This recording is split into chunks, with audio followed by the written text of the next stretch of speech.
Detroit Tigers trade deadline outlook. This is Ryan Finkelstein, managing editor, Just Baseball. Got another one of editors here, Jack McMullen.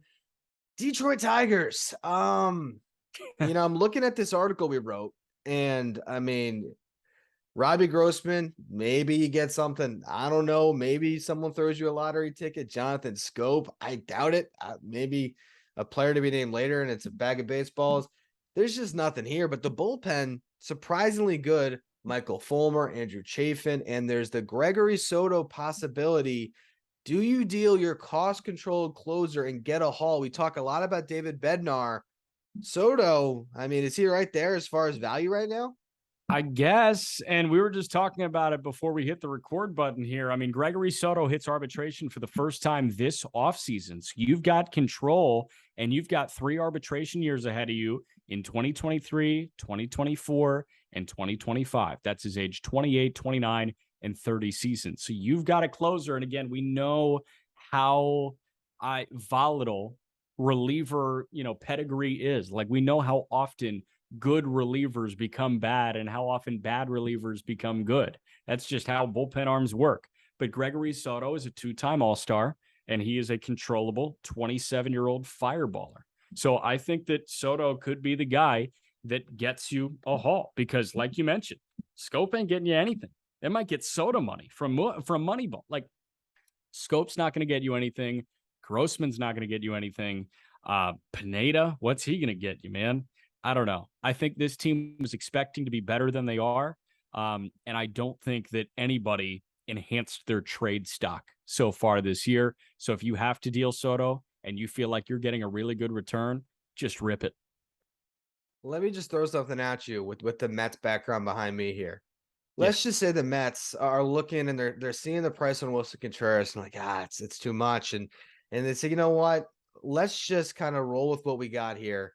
And let's just try to improve our bullpen. And they say, what would the Tigers ask for Gregory Soto and Michael Fulmer in the same trade?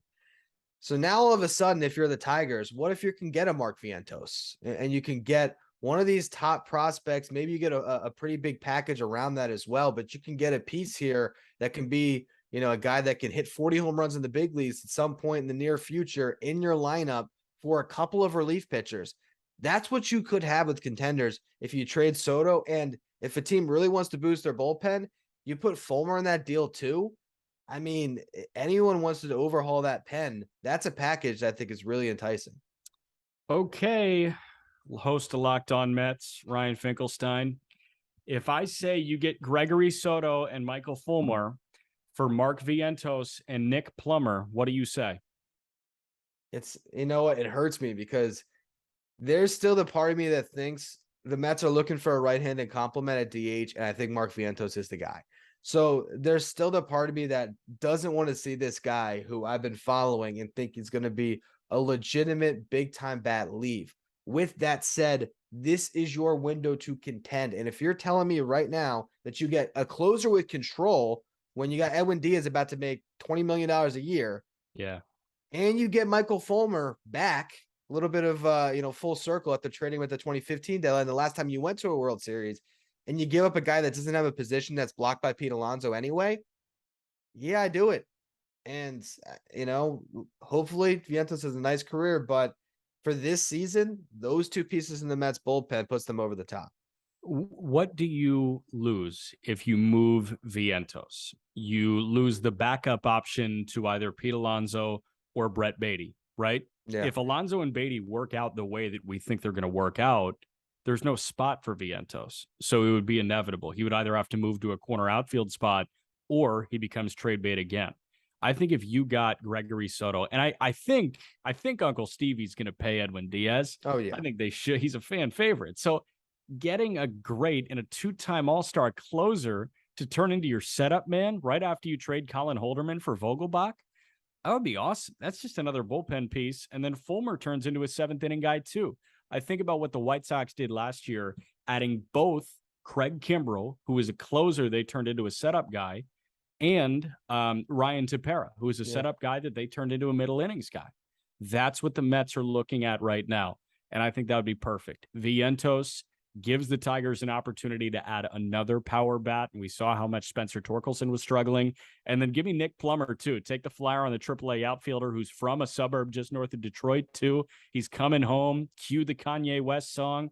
I think that would be a good deal. I think it would be mutually beneficial. And I also think in that same trade, the Mets would hand you Dom Smith on a platter and just say, hey, you want to reclamate him? Here you go. You got a couple more years of Dom Smith. You want a first baseman or whatever.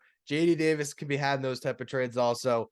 They're just throwing pieces. But yeah, it's an interesting trade that could be out there. And again, that is something they could package to any contender that wants to add to the bullpen. And Andrew Chafin is another guy that can trade at this deadline too. So they got a lot of arms that they can set out from that bullpen.